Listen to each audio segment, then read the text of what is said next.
sendiri memerhati pandangan yang tidak terjarak dengan kemusnahan, dilindungi keharmonian. Ilham karya hasil sentuhanmu, hingga kini kami masih menikmati jasa baktimu. Tun Dr. Mahathir Muhammad, inspirasiku, wawasanmu dikenali persada dunia. Besar sungguh pengorbananmu kepada kami, hingga kini kami masih tersenyum, tersenyum. Malaysia menyayangimu, Malaysia menyayangimu, Malaysia menghargaimu, Malaysia menghargaimu, Malaysia kan terus menyanjung jasa baktimu.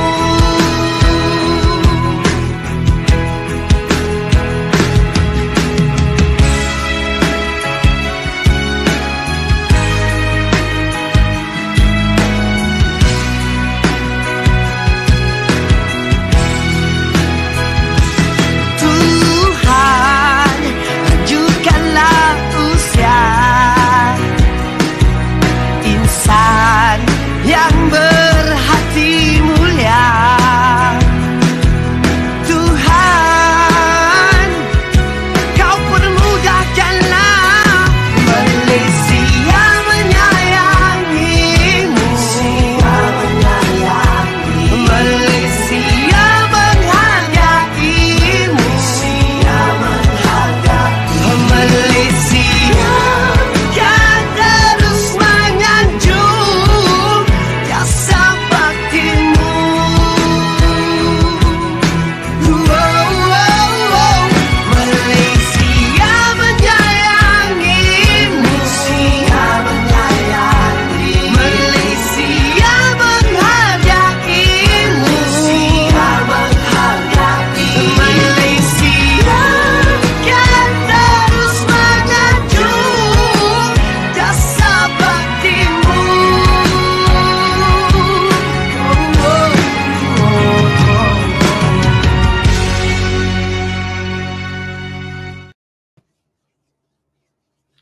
Bismillahirrahmanirrahim. Assalamualaikum warahmatullahi ta'ala wabarakatuh.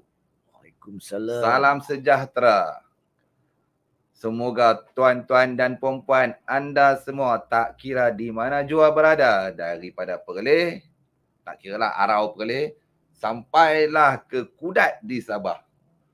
Semoga anda semua, ni hujung minggu dah Haji Ya. cuti hujung minggu, berehat, bersantai bersama ibu bapa tercinta maupun anak dan isteri, keluarga tersayang dan juga rakan dan sahabat. Semoga anda semua sihat-sihat selalu. Alhamdulillah kita bertemu lagi Tuan Haji. Ya, saya. Siri kedua, apa kata Malaysia, di tahun 2024 untuk Januari ini. Dan tajuk yang kita pilih hari ini Tuan Haji, kata Anwar. Ini bukan Anwar jual putu mayung, bukan. Bukan Anwar jual tosel, bukan. Kata Anwar 500 juta lah, 750 juta. Macam-macam kata mereka Haji. Kenapa tajuk ini? Ada kawan saya tanya, "Woi, awak tajuk tergantung." Kata Anwar 500,750 juta. 3 kali question mark. Saya nak sekali Haji mulakan muka Dimah Haji tu, kenapa tajuk yang ramai kata tergantung tu. Dia gantung tang mana? Saya tak tahu, saya kita dengar Tuan Haji kata apa, yang pastinya bukan pajak gantung. Okey? Okey Haji? Ya saya. Sihat Haji nah?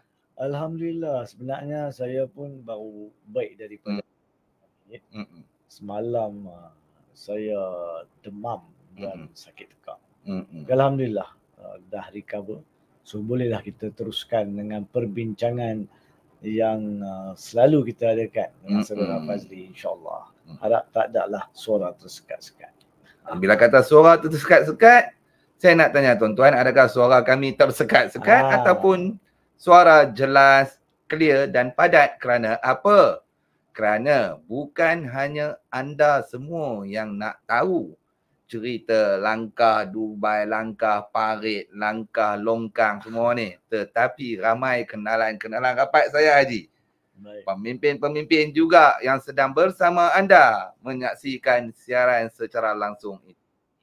Sebelum itu Haji, seperti biasa kita bagilah dulu yang awal-awal ni dia live belum start dia dah komen. Badi Shah Abu Samah Batu Gajah Lapor Diri. Terima kasih. Elephant Stone. Wow, Batu Gajah. Ini orang kampung Mamu.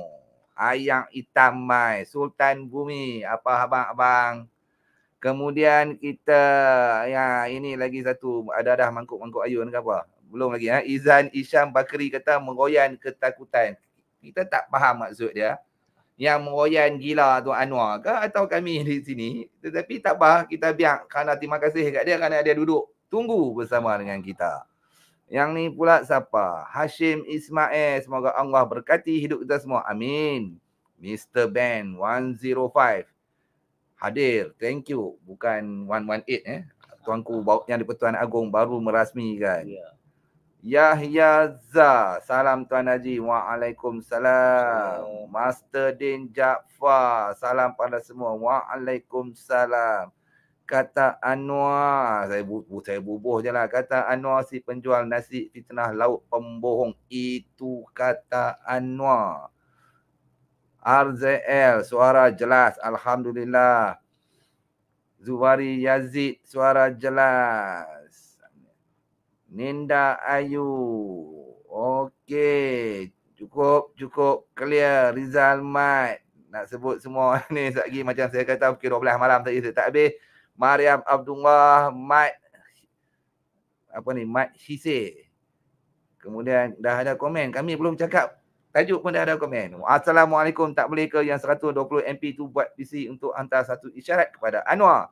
Ya, cadangan yang baik. Nanti kita dengar daripada Tuan Haji Hanif Patri kita, CE NIS. Dulu 600 bilion. Ya, trilion pun ada. Jongkong emas pun ada.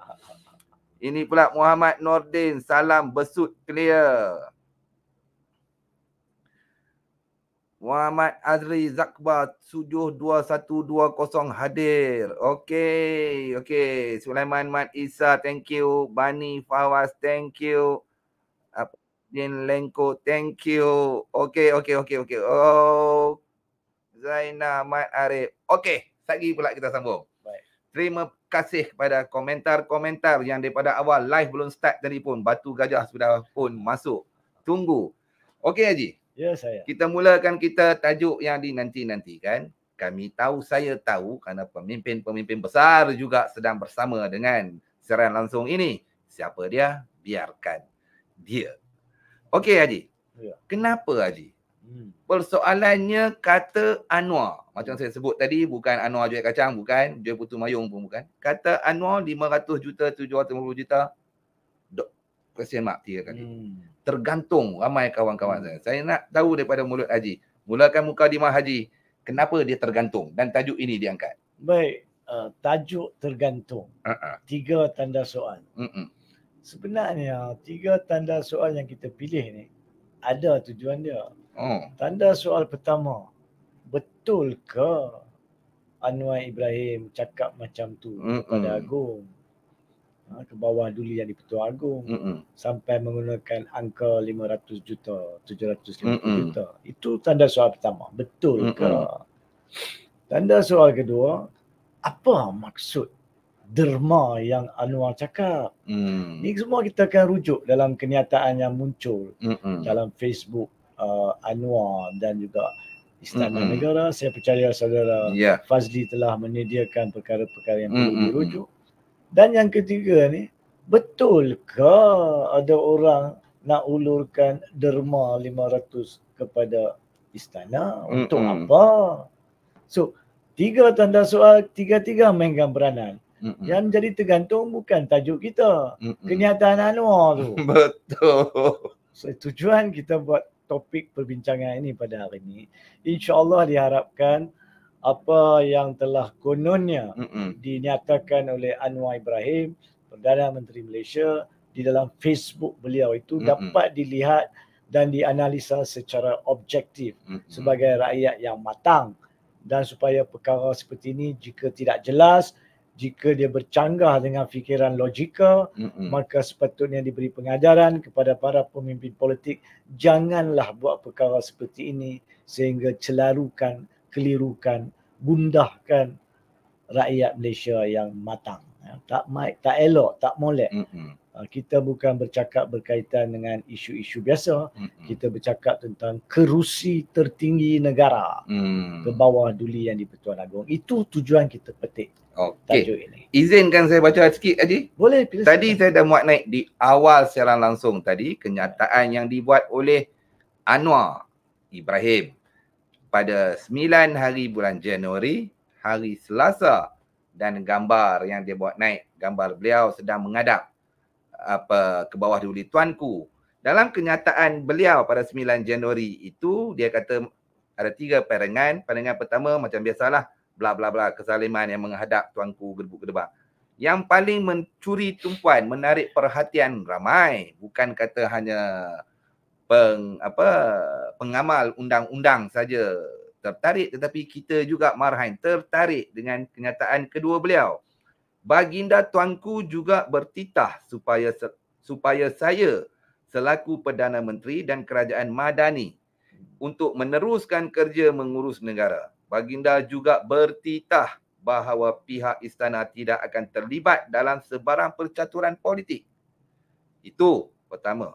Yang kenyataan terakhir beliau, pandangan terakhir beliau, saya juga menambah seandainya ada cadangan mana-mana pihak untuk menyampaikan derma sebanyak 500 juta atau 750 juta, ia hendaklah disalurkan terus kepada asnaf dan golongan miskin dalam negara. Daulat Tuanku Anwar Ibrahim. Ini kenyataan yang dibuat Anwar Ibrahim di Facebook rasmi beliau. Saya nak tambah pula, 2 jam selepas kenyataan rasmi Perdana Menteri, Istana Negara juga mengeluarkan satu kenyataan 2 jam selepas Anwar Ibrahim yang berbunyi, ke bawah duli Yang Maha Mulia Seri Paduka Baginda Yang di-Pertuan Agong berkenan menerima menghadap Yang Amat Berhormat Perdana Menteri Datuk Seri Anwar Ibrahim untuk mesyuarat pra-kabinet di Istana Negara. Pandangan kedua atau terakhir, mesyuarat pra-kabinet adalah antara aktiviti mingguan atau rutin utama Seri Paduka Baginda untuk berbincang dan bertukar pendapat bersama Yang Amat Berhormat Perdana Menteri berkenaan urusan dan isu-isu berkaitan kerajaan. Tamat. Baik. Simple dan tamat.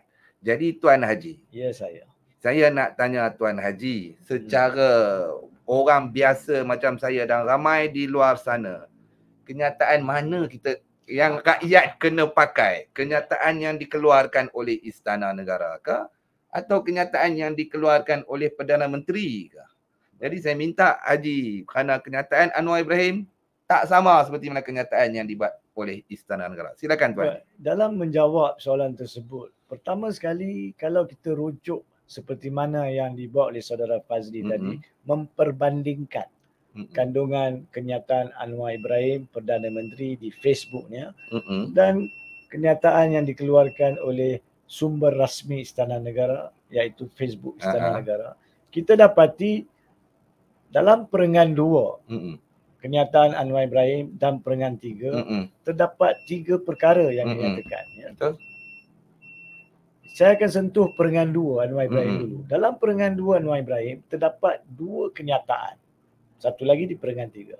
2 kenyataan tersebut, yang pertama ni adalah kononnya ada titah daripada baginda tuanku kepada Anwar Ibrahim dalam mesyuarat pra-kabinet. Mengatakan kerajaan diminta jalankan urusan tadbir urus negara seperti biasa. Dan yang kedua, kononnya Agong bertitah dia tidak akan melibatkan diri dalam percaturan politik. Ini ayat Anwar. Banding dengan kenyataan Istana Negara, ada tak langsung disebut oleh kebawah duli yang di-Pertuan Agong atau diwakili oleh Istana Negara apa yang kononnya dibincangkan antara Agong dengan Anwar? Tidak ada. Ada tak dinyatakan langsung intipati perbincangan? Dari segi urusan rasmi, ya, Saudara Fazli, tak molek untuk mana-mana pihak, sama ada Perdana Menteri maupun kebawah duli yang di-Pertuan Agong, melainkan titah itu adalah diniatkan untuk disampaikan kepada rakyat atau pihak-pihak tertentu untuk mana-mana pihak memberi maklum apa yang disembang, apa yang dibincang, apa yang kononnya dikatakan titah. Dan Agong dengan jelas tidak langsung menyatakan apa-apa. Ini urusan perjumpaan mingguan biasa. Memang setiap minggu ada mesyuarat kabinet. Pastinya didahului dengan mesyuarat pra-kabinet antara Perdana Menteri dan Ketua Negara Agong. Hari kali ini dibuat pada hari Selasa. Kebiasaannya dibuat pada hari Jumaat, hari Rabu. Tapi tidak mengapa, ini pra-kabinet. Agong tak sentuh perbincangan, tak molek disentuh perbincangan. Kenapa Anwar nak tegaskan kononnya apa titah itu? Persoalan pertama, betul ke titah itu dibuat oleh Agong? Saya tak tahu. Kenapa Anwar nak bagi tahu apa yang Agong titah kepada dia? Sepatutnya Istana Negara sendiri bagi tahu kalau betul itu titah Agong. So ini menimbulkan persoalan. Tapi persoalan ini, Saudara Fazli dan para penonton, ada kaitan langsung dengan ura-ura yang sedang berlaku di negara sejak beberapa minggu lalu yang menyebabkan Anwar cuba, dalam pandangan jujur saya, cuba nak kaitkan analisa ataupun keperluan beliau untuk menyampaikan sesuatu kepada rakyat dengan menggambarkan kononnya ada titah tuanku berkaitan perkara itu. Itu yang pertama. Yang keduanya, kandungan pertama perengan kedua, uruskan perjalanan biasa tadbir urus negara. Memanglah mana-mana kerajaan, sama ada kerajaan yang sudah dilantik, baru dilantik atau belum dijatuhkan, wajar jalankan kerja kerajaan seperti biasa sehingga ada perkembangan sahih akan berlaku. Itu tidak menunjukkan apa-apa. Itu adalah tanggungjawab kerajaan buat kerja. Tapi kenapa perlu Anwar cakap seolah-olah secara khusus dititahkan untuk memberi andaian kepada rakyat? Kononnya apa yang digembar-gemburkan tentang kehilangan majoriti tidak wujud, ataupun kononnya isu berkaitan dengan sokongan majoriti kepada orang lain itu palsu. Tidak perlu seorang Perdana Menteri sampai ke tahap itu dengan menggunakan isu perjumpaan dengan Agong memberi suatu kenyataan yang boleh mencelarukan rakyat. Itu bahagian pertama dia. Bahagian kedua, kononnya Agong buat titah, baginda tuanku tidak akan mencampuri urusan percaturan politik. Memang di bawah Perlembagaan Persekutuan, mana-mana Agong tidak boleh mencampuri urusan politik. Tetapi seandainya ada isu berkaitan dengan seorang Perdana Menteri sudah atau belum hilang majoriti, dari perspektif, dari kacamata baginda Agong, itu bukan percaturan politik. Itu adalah urusan tadbir urus negara. Tanggungjawab yang diletakkan di atas bahu seorang yang di-Pertuan Agong di bawah perkara 43 Fasal 4 Perlembagaan Persekutuan. Maknanya, hilang majoriti atau tak hilang majoriti, dari sudut orang politik mungkin isu politik. Tapi dari sudut kebawah duli yang di-Pertuan Agong tidak pada bila-bila masa adalah isu politik. Sebab Agong tidak boleh turun daripada takhta, tidak boleh turun daripada kerusi negara untuk bermain politik. Dia apa masalahnya? Kalaupun betul Agong cakap macam tu, yang mana kita tidak tahu betul ke Agong ada titah macam tu, ataupun auta saja, atau benda itu auta Anwar Ibrahim. Wallahu alam. Tapi jika pun pokoknya, jika pun ada Agong mengatakan dia tak terlibat dalam percaturan politik, memanglah betul isu sokongan majoriti atau hilangnya sokongan majoriti dari sudut Agong, ni saya kena tekankan, dari sudut ketua negara di bawah perlembagaan, bukannya permainan politik, bukan percaturan politik. Itu adalah urusan tadbir urus negara berkaitan kerusi Perdana Menteri. Saya harap Perdana Menteri Anwar Ibrahim faham perkara ini. Perbezaan pandangan politik dari mata orang politik seperti beliau, dan jangan celarukan dengan tanggungjawab Agong, iaitu sistem tadbir urus negara yang pada bila-bila masa sekalipun bukannya percaturan maupun permainan politik. So tidak perlulah menggunakan kenyataan-kenyataan seperti itu yang mana kita tak tahu pun diungkapkan oleh Agong atau tidak untuk kelirukan rakyat. Kononnya secara tak langsung, kononnya mana-mana orang yang jika telah jumpa atau akan jumpa tidak akan dilayan oleh Kebawah-Durian di-Pertuan Agong ke-16 sebelum tempoh persaraan baginda tuanku pada 30 hari bulan Januari. Itu suatu penyalahgunaan kedudukan sebagai Perdana Menteri untuk membuat ungkapan itu. Walhal, sebelum saya pergi kepada kandungan ketiga yang melibatkan tajuk topik kita 500 juta, 750 juta tu. Walhal isu tentang sokongan majoriti atau kehilangan majoriti dia berpunca daripada mana? Itu pun kita kena faham. Kenyataan yang dinyatakan oleh saudara Fazli tadi adalah perjumpaan dengan Agong oleh Anwar Ibrahim pada 9 Januari. Tapi tahu tak kita bahawa ura-ura kononnya ada usaha untuk menunjukkan kehilangan majoriti Anwar dan usaha untuk penukaran Perdana Menteri telah dimulakan sejak kenyataan yang dikeluarkan oleh agensi kerajaan Anwar Ibrahim sendiri pada 30 Disember 2023, iaitu Timbalan Ketua Pengarah JCOM. Dengar betul-betul. Dia yang mula-mula keluarkan kenyataan. Kononnya ada langkah Dubai. Kononnya ada pemimpin pembangkang berjumpa di Dubai. Ada juga pemimpin kerajaan yang terlibat. Yang kononnya menjadi wakil untuk membawa sokongan kepada pemimpin pembangkang. Semua konon ini dimulakan oleh siapa? Secara rasmi, JCOM.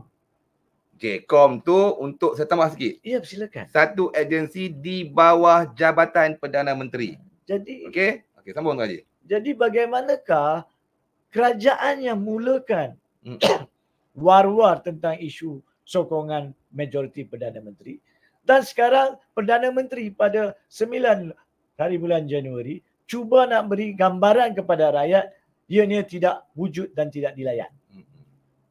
Masuk akal ke? Sehingga pada sekarang ni tidak ada mana-mana pemimpin pembangkang melainkan Sanusi Makno yang berhormat Menteri Besar Kedah yang mengatakan benda itu akan berlaku. Tapi beliau tidak menyatakan bila tarikhnya.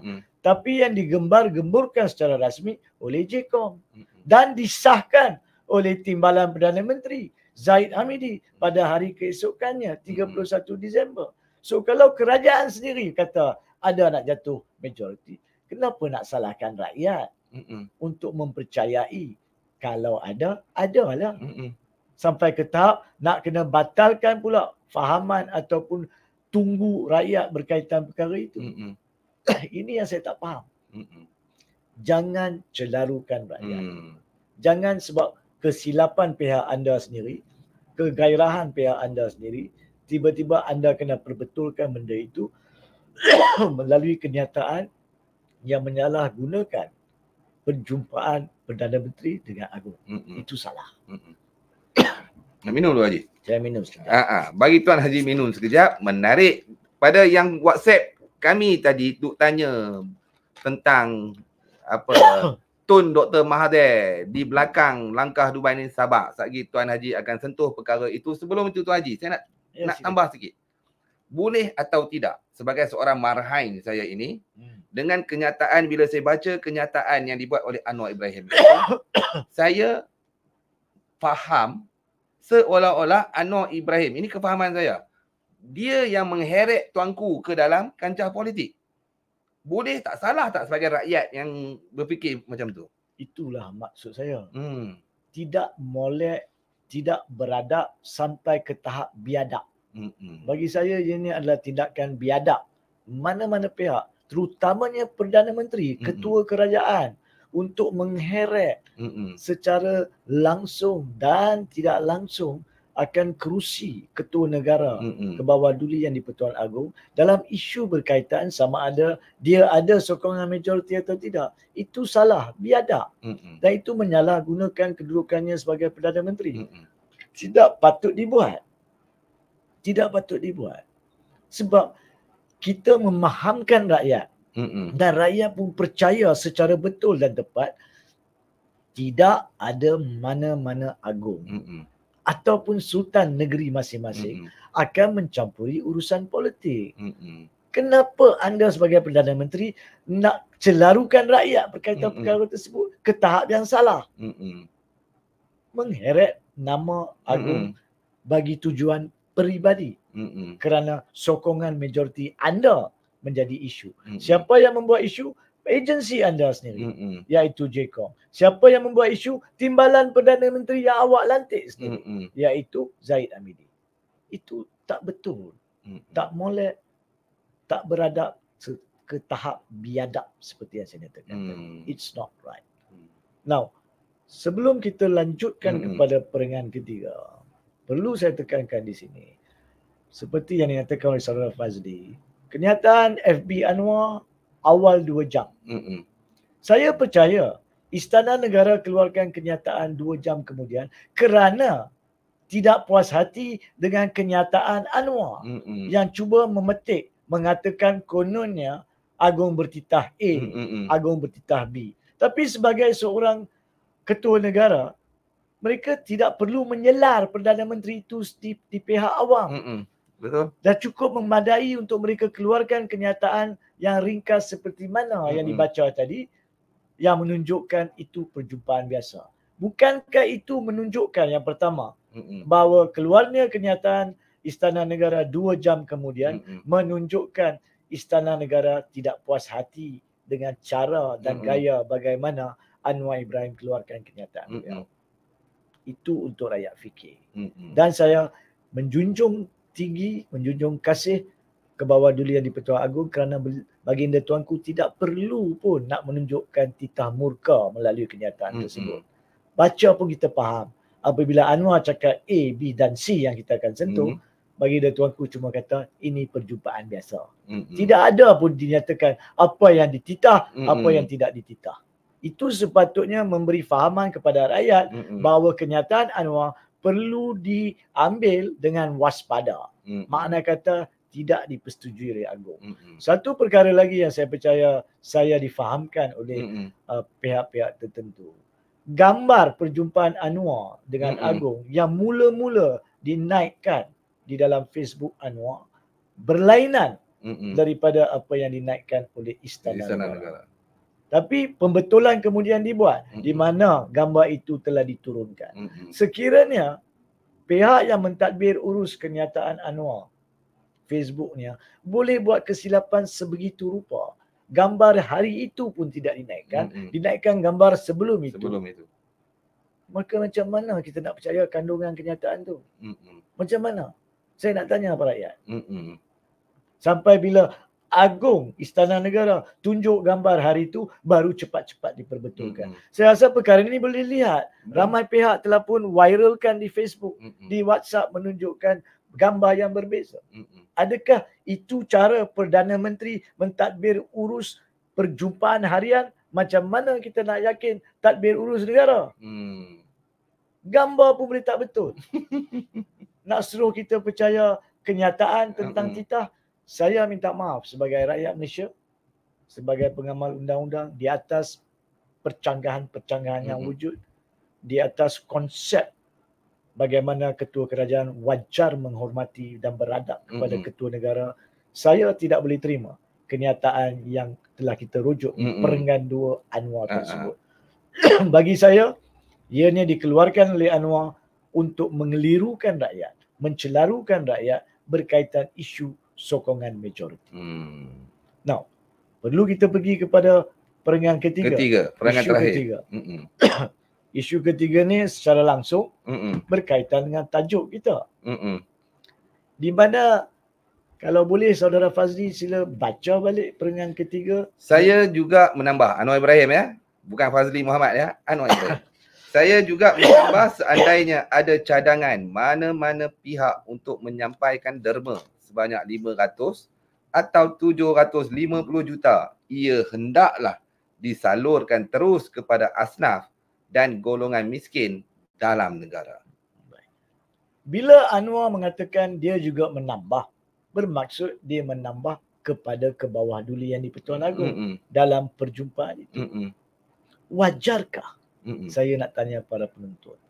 Wajarkah seorang ketua kerajaan nak menambah ayat seperti itu untuk mengatakan kepada Agong, kalau ada orang nak derma 500 juta ke 750 juta, tolong salurkan kepada asnaf.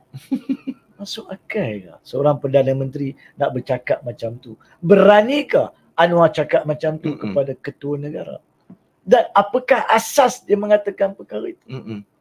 Bagi saya, kenyataan itu sebenarnya mempunyai kaitan dengan satu lagi laporan yang muncul selepas kenyataan JCOM yang kita rujuk tadi.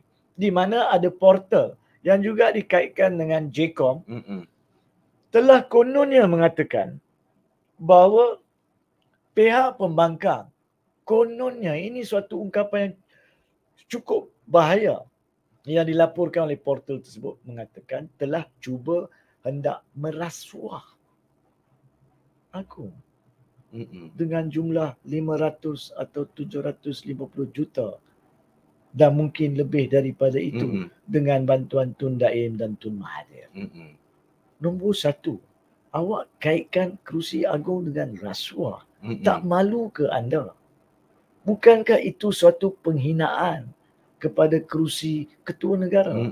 Itu dah sampai ke tahap boleh dikategorikan sebagai cuba atau bercenderung untuk menghasut. Bukankah itu suatu kesalahan di bawah Seksyen 4, Subseksyen 1, Akta Hasutan 1948?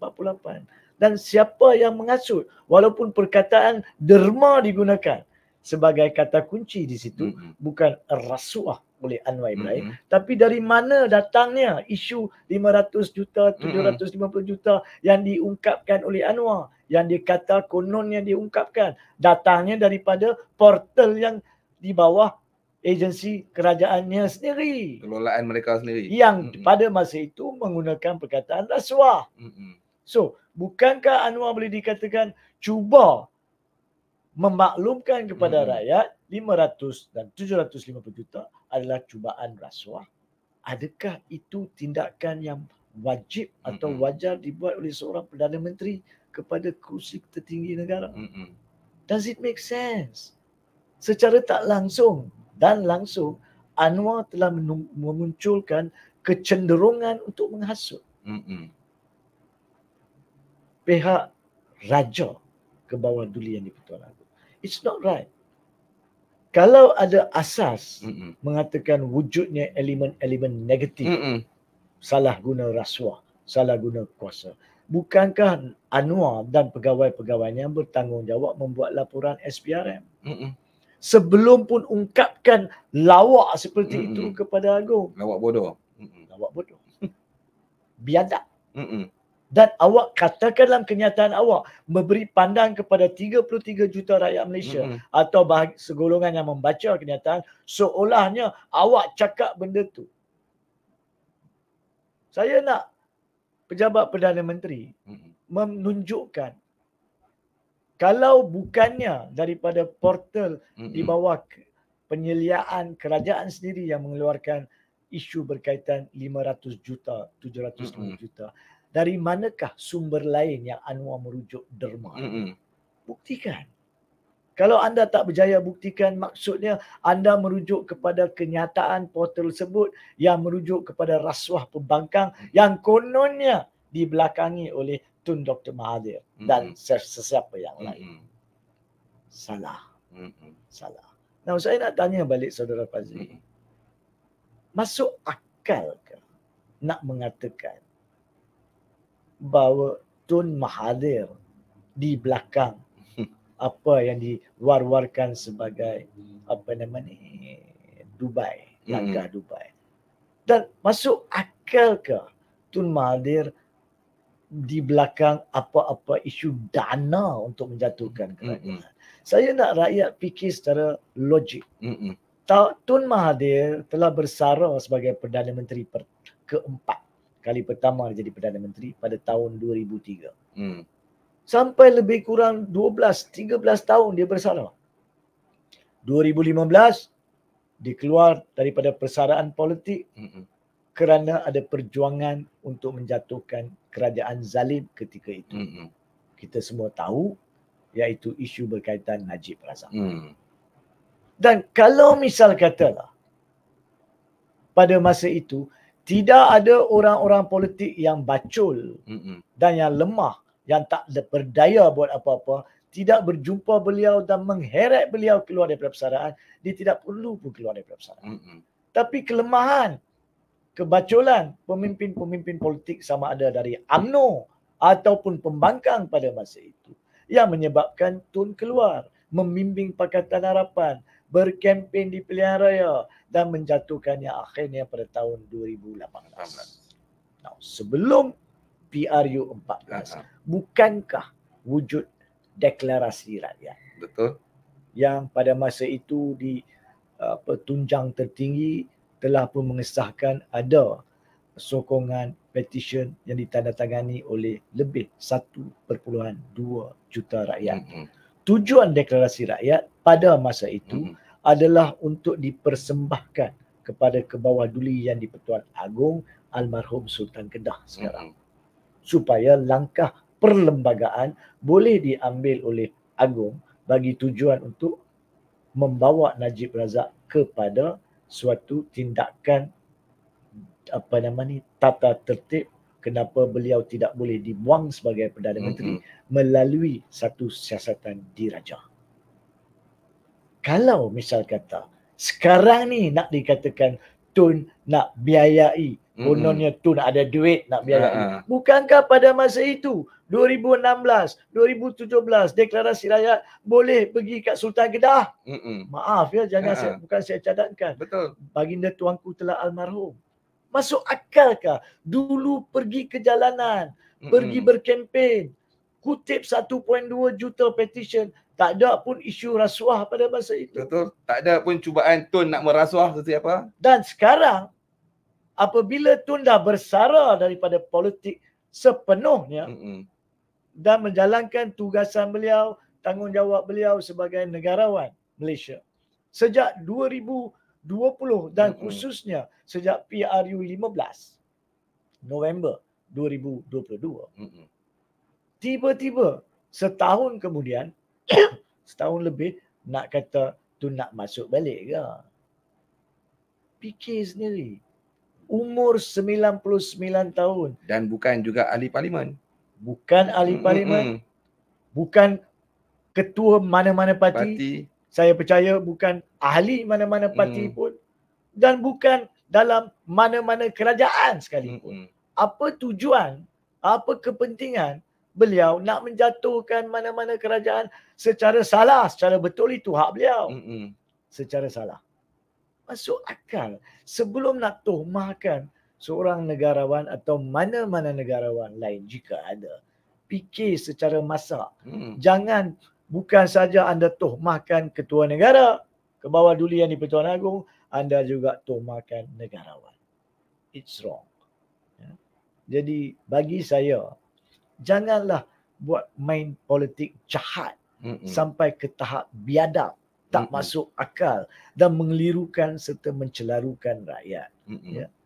Tapi on the other hand, pada nafas yang lain, kalau ada mana-mana usaha ahli Dewan Rakyat seramai 222 orang di Parlimen sekarang ni untuk mengatakan mereka tidak menyokong Perdana Menteri atau menarik balik sokongan Perdana Menteri yang wujud pada masa itu hak perlembagaan mereka.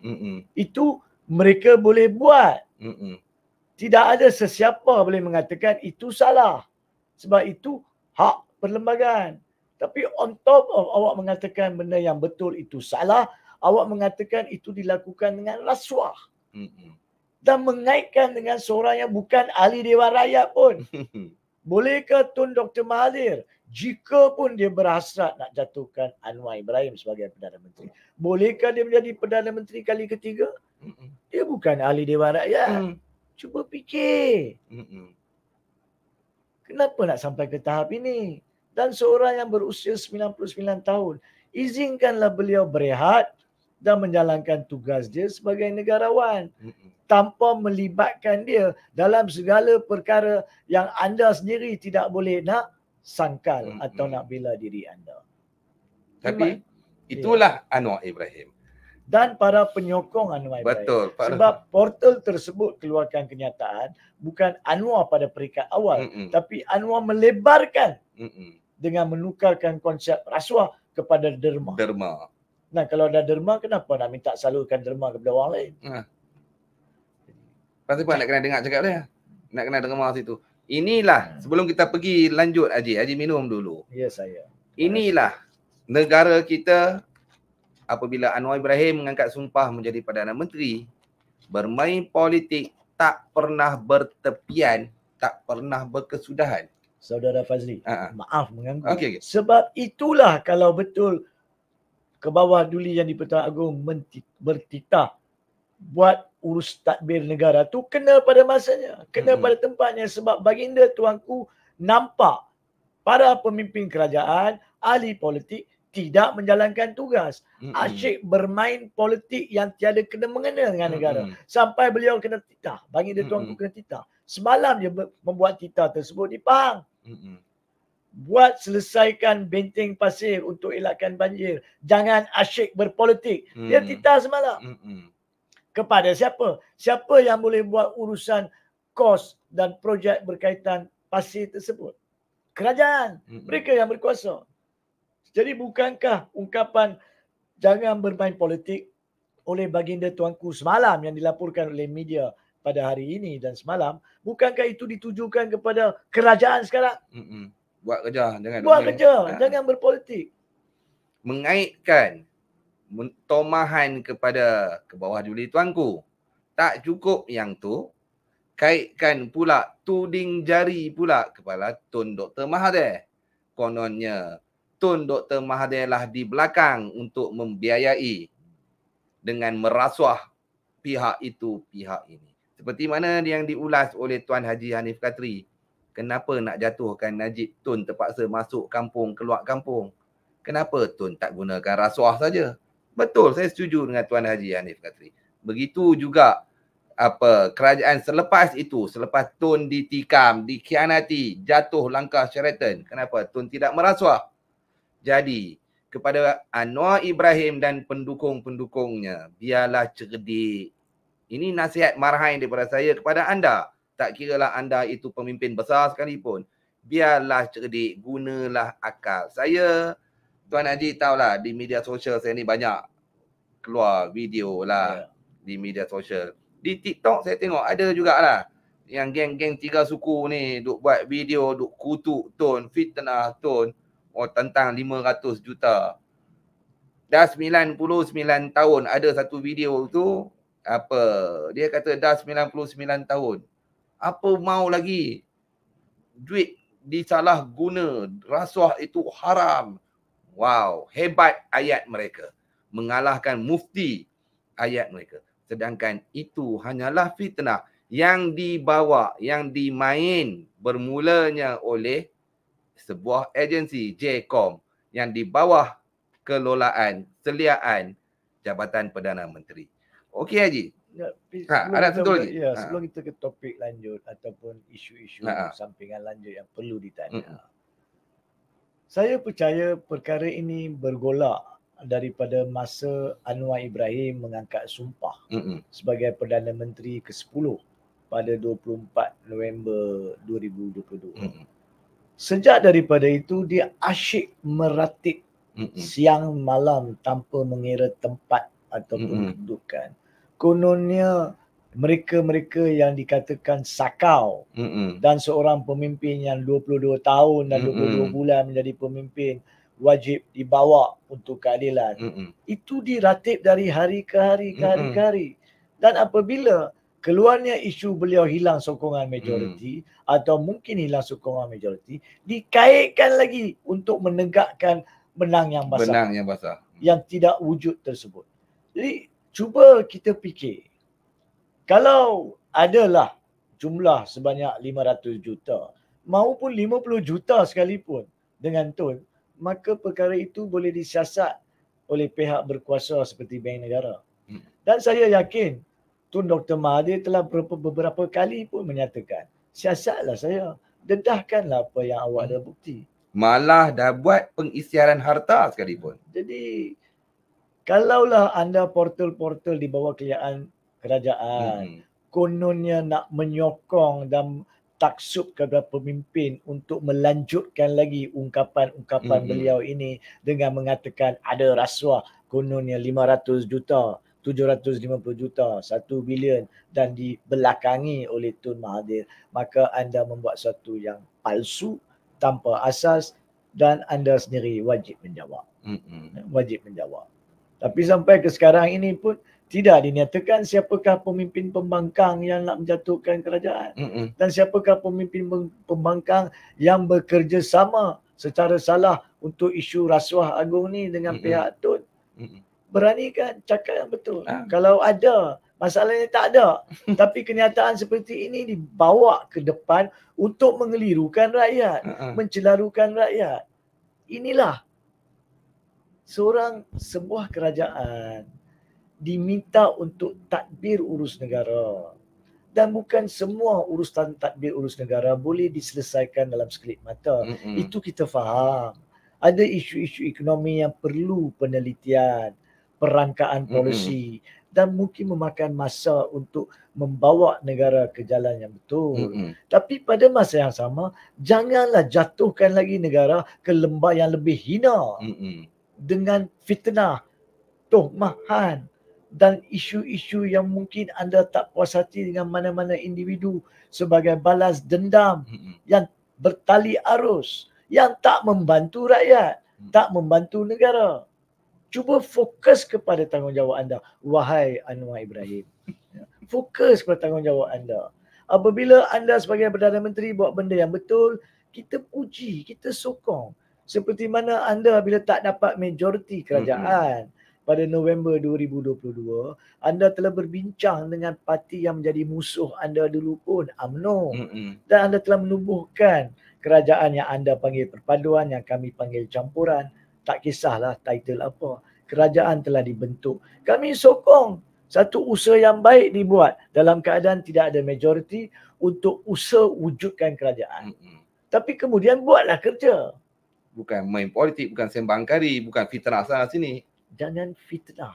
Dalam urus tadbir negara tidak dapat diselesaikan, itu kita faham. Tapi kita tak nampak pun ke mana arah negara kita dan ditambah dengan macam-macam fitnah politik. Walhal anda bukan pembangkang, anda kerajaan. Kalau anda tidak hilang majoriti, kenapa nak buat fitnah berkaitan perkara tersebut? So please, perkara itu, the buck must stop here. Buck of apa? Fitnah. Ya. Kayu pemberhenti perlu diletakkan di sini pada tarikh ini. Kayu berhenti apa? Kayu pemberhenti fitnah. Buat kerja. Kalau anda masih mempunyai sokongan majoriti, tak adalah masalah nak buat kerja. Dan kalau anda tidak mempunyai sokongan majoriti, ikut perlembagaan, letak jawatan. Biar siapa sahaja yang dilantik oleh Agong, jika dilantik ataupun apa-apa urus tadbir negara lain yang berlaku, itu untuk agung putuskan. Itu bukannya percaturan politik agung. So saya rasa itu sajalah berkaitan kenyataan Anwar yang 3 tersebut di peringkat 2 dan peringkat 3. Jadi kepada Anwar Ibrahim, rakyat Malaysia dah muak. Saya setuju dengan Tuan Haji.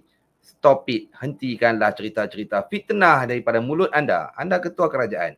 Daripada awalnya rentetan Haji 22 tahun campur 22 bulan. Sakau berbilion-bilion. Itu yang anda mainkan. Mulut anda memfitnah tak habis-habis. Mana 6 kotak sampai ke hari ni rakyat Malaysia duk tunggu 6 kotak. Tak ada. Kali ini pun pula kononnya Tun Dr. Mahathir fitnah lagi yang berada di belakang tabir untuk merasuah 500 hingga 1 bilion. Macam-macam angka dah. 500, 750 juta, 1 bilion. Cukuplah. Rakyat Malaysia lebih bijak daripada pemimpin-pemimpin kerajaan yang ada kini. Kita boleh tengok. Saya go through banyak Haji. Kadang-kadang pandangan-pandangan rakyat Malaysia lebih hebat daripada anda semua. Adalah juga seorang dua ijam skinhead ni yang agak blur. Masih duduk di, saya rasa dia tak duduk di Kuala Lumpur ataupun di Malaysia. Dia duduk di Zimbabwe saya rasa. Okey, tapi Zimbabwe pun dah maju. Oh, Zimbabwe dah maju kan? Kenapa tahu? Sebab Malaysia dah terlampau mundur sampai ke tahap teruk daripada mana-mana negara Afrika. Ya, tapi terima kasih kepada dia walaupun dia masuk untuk mengkritik, menghentam, bagus. Dia tunggu sampai sekarang live ni. Maksudnya dia pun nak tahu. Sebenarnya dia pun kena auta dengan geng-geng di sebelah sana. Fitnah dan fitnah. Okey Haji, ini lagi satu soalan yang rakyat masih lagi nak tahu.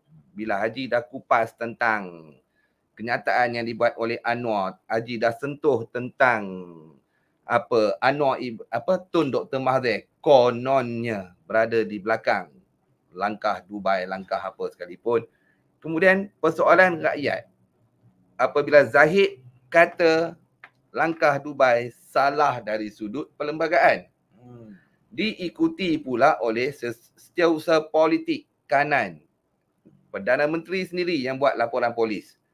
Okey, pun kata salah di sudut perlembagaan. Saya tambah lagi Ashraf Dusuki, YGD. Pengurusi MARA tak silap saya. Pun kata langkah Dubai salah dari sudut perlembagaan kerana dah ada akta lompat parti. Inilah mereka duk join modal akta lompat parti. Maksudnya SD ni tak laku. SD dah tak terpakai. Nak kena tunggu pilihan raya. Saya nak Haji bagi penjelasan Haji. Kupasan Haji. Ya, pertama sekali apa yang mereka cakap tentang akta lompat parti itu pun salah perkataannya. Dia bukan akta lompat parti. Saya baca Zaid Hamidi kata akta. Ashraf pun cakap akta. Pemimpin lain cakap akta. Dia tak ada akta lah. Mana akta dia? Mana akta? Dia adalah pindaan kepada perlembagaan. Dia menjadi undang-undang anti lompat parti. Undang-undang tak bermaksud akta. Dia pindaan perlembagaan. Walaupun ini isu terminologi. Kalau terminologi pun mereka tak faham.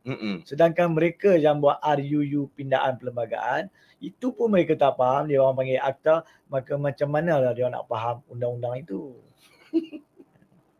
Itu timbalan Perdana Menteri Haji. Ya, timbalan Perdana Menteri pun dia sebut akta. Yang dilantik, disyorkan oleh Perdana Menteri. Dia pun dekat akta. Dia sebenarnya suatu pindaan yang dibuat kepada memasukkan perkara 49A. Saya nak sentuh yang ni dulu sebab dah dibangkitkan. Pertama sekali, benda ni telah kita rungkai beberapa kali. Tapi perlu disentuh lagi kerana masih tak dipahami oleh timbalan Perdana Menteri. Oleh pengerusi MARA dan pelbagai ahli politik dan juga tidak dipahami oleh penguatkuasa undang-undang. Sedikit sebanyak. Undang-undang anti lompat parti sekarang ini, kalau dibuka perkara 49A, cuma mengatakan bagaimana seorang ahli parlimen, secara khusus Dewan Rakyat lah, boleh hilang kerusi. Dan kalau dibaca lagi, dinyatakan hilang kerusi ni ada 3 cara. Apa cara dia? Bahasa mudah saya guna ya. Kalau ahli Dewan Rakyat parti A, keluar parti A, masuk parti Z. Mm-mm. Itu dah keluar parti, maka hilang kerusi. Mm. Kalau ahli parti A menjadi bebas, dia tak masuk parti Z tapi menjadi bebas, dia keluar parti, dia hilang kerusi. Dan kalau ahli bebas tak kekal bebas, masuk parti A atau Z, maka dia pun keluar parti. Jadi makna kata keluar daripada kedudukan bebas menjadi ahli parti, maka hilang kerusi. Dan dinyatakan kalau seseorang itu pecat oleh parti atau parti itu dibubarkan melalui undang-undang atau digantung, itu tidak menjadi keluar parti, maka tidak hilang kerusi. Itu saja 49A. Yang undang-undang lompat parti ni. Baik. Yang dikatakan undang-undang anti lompat parti. Dan sesepihak yang boleh buat keputusan sama ada ahli Dewan Rakyat sudah keluar parti menurut definisi itu atau tidak adalah Speaker Dewan Rakyat. Itu saja yang dikatakan. Buka balik Turun 49A. Dia tidak mengatakan bahawa ahli Dewan Rakyat kena ikut cakap parti. Itu Zahid cakap. Itulah Zahid. Masa itu pun dia dalam Dewan Rakyat. Kalau itu yang dia cakap, kenapa itu dia tak buat? Kenapa itu dia tak berjaya buat? Ya, kita tahu Wan Junaidi ada bagi tahu pada masa itu mereka nak masukkan cadangan kalau tak ikut keputusan parti, ya, maka kerusi boleh hilang. Tapi ditentang oleh Muhyiddin dan Bersatu. Memanglah Muhyiddin dan Bersatu akan hilang sebab mereka yang mengkhianati mandat rakyat melalui Sheraton Move. Kan? Jadi walau apa sekalipun alasannya awak beri, pokoknya tidak ada di dalam undang-undang anti lompat parti sekarang ini mengatakan keputusan parti mengikat ahli Dewan Rakyat. Mana ada? Tunjuk saya aturan 49A. Baca, Iqra. Ayat pertama yang turun dalam Quran pun Iqra. Iqra, baca. Jangan cakap tanpa baca. Dengar Zahid. Dengar pegawai-pegawai dia tu. Okey, sambung Haji. Jadi bila benda itu tak dalam aturan 49 perkara 49A tidak dinyatakan sebegitu, macam mana awak boleh mengatakan bahawa tak ikut cakap parti maka keluar parti? Mana dia? Dan ada pula yang mengatakan ada parti-parti sekarang telah membuat pindaan kepada perlembagaan parti. Itu perlembagaan parti. Perlembagaan parti duduk ni dia bawah ni. Ini undang-undang Malaysia. Ini perlembagaan Malaysia. Perlembagaan parti. Bawah tau. Sama ada parti UMNO ke, Parti Perikatan Nasional ke. Perlembagaan mereka ni letak bawah. Perlembagaan Malaysia ke atas. So kalau awak pindah apa sekalipun dalam situ mengatakan kalau ahli Dewan Rakyat parti kami tidak mengikut keputusan parti, maka dia dianggap keluar parti. Awak guna perkataan anggap di situ. Sama ada itu bermaksud keluar parti di bawah perlembagaan atau tidak. Ikut definisi itu. Biar speaker buat keputusan. Dan kalau speaker buat keputusan yang mengikut cakap awak, benda itu akan pergi ke mahkamah. Biar mahkamah putuskan. Tapi bagi saya, sekarang ini, melainkan ada ahli-ahli parlimen boleh buktikan kepada rakyat.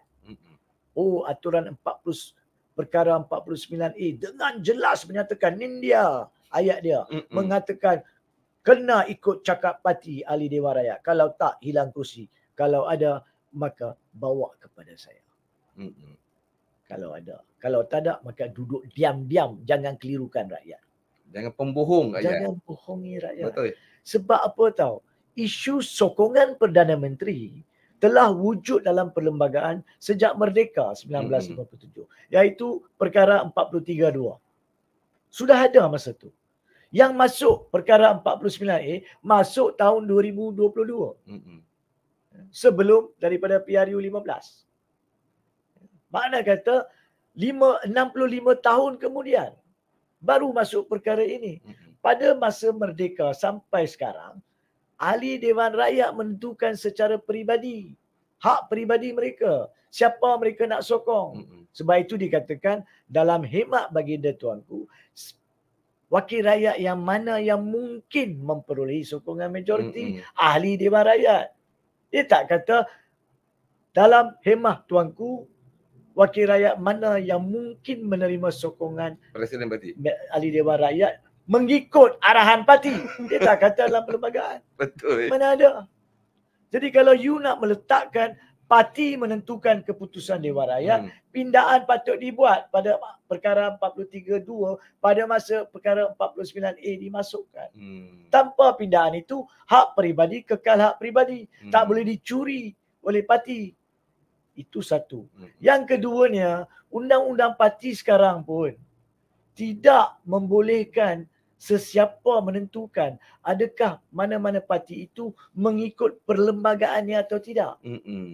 Sebab di bawah Akta Pertubuhan kita ada Seksyen 18C yang mengatakan masalah dalaman parti, pertikaian parti tidak boleh dipertikaikan, diputuskan oleh mahkamah. Mahkamah tolak. Dan malangnya sehingga sekarang, sejak 1988 sampai sekarang, pelbagai keputusan Mahkamah Tertinggi, Mahkamah Persekutuan telah memberi tafsiran yang sempit kepada Seksyen 18C dan tidak akan mendengar kes yang dibawa oleh ahli parti.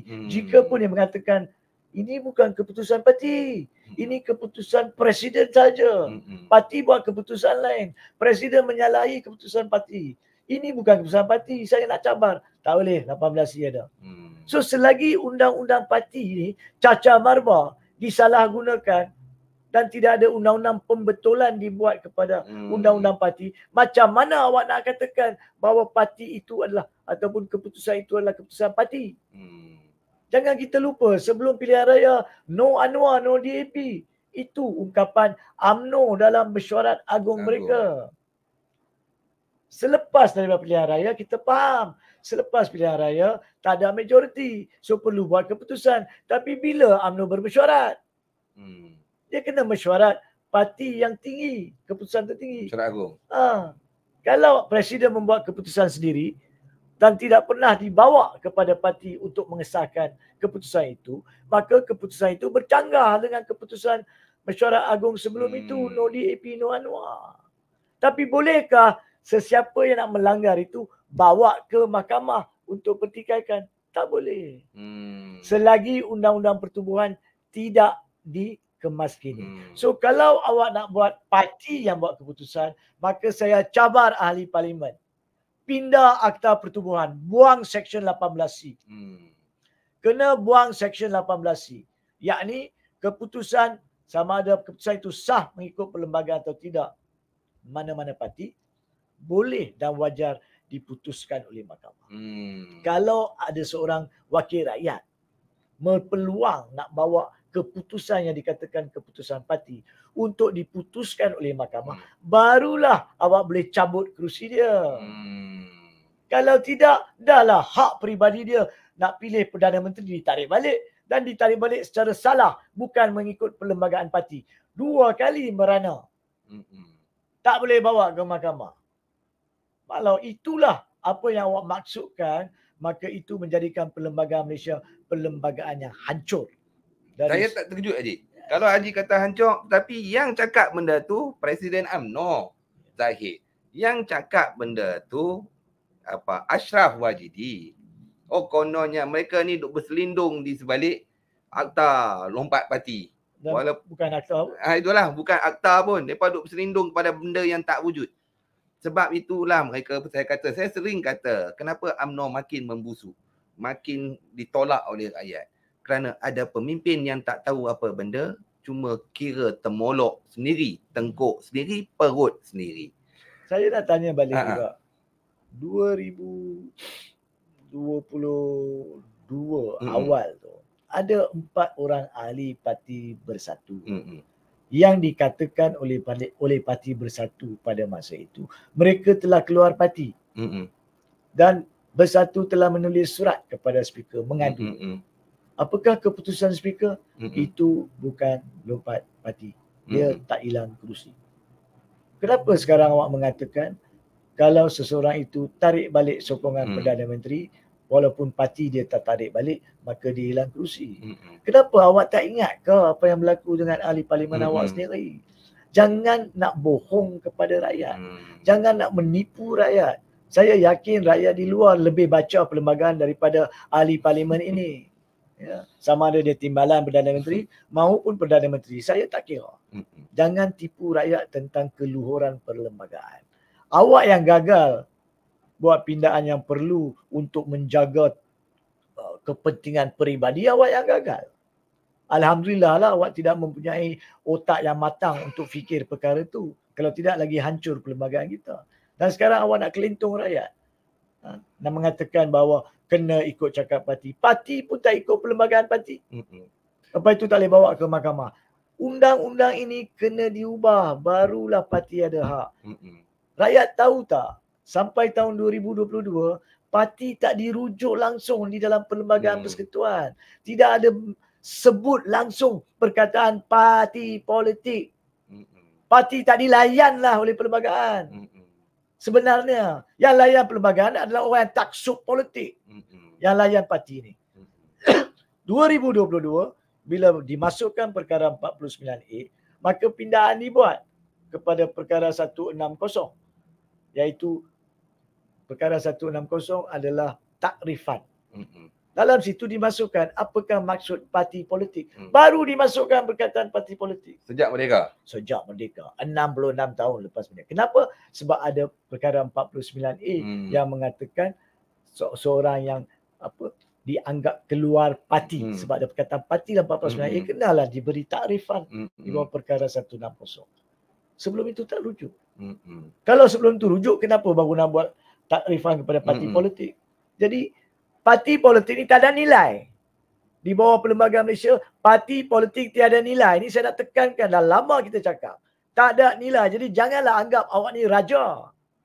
Jangan anggap dan kelintung rakyat kata parti segala-galanya. Pilihan raya segala-galanya. Parti bukan.